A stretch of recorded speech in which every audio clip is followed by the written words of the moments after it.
What if you had no problems? What if you had instead puzzles? Well, my guest today, AJ Jacobs, is a man who's in the puzzle business. He can help you solve puzzles. He can help you live a more meaningful, happier, healthier life by cultivating something he calls the puzzle mindset. He talks about it in this interview and in his most recent book, The Puzzler, one man's quest to solve the most baffling puzzles ever, from crosswords to jigsaws to the meaning of life. AJ, as his Wikipedia page explains, sees his life as a series of experiments in which he immerses himself in a project or a lifestyle for better or for worse, and then he writes about what he's learned.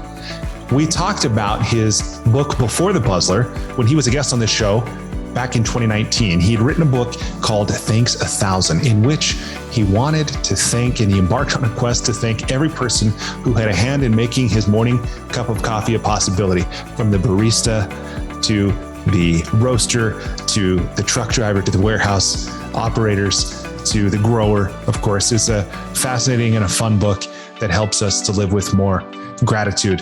The Puzzler helps us to live with more curiosity, more flexibility.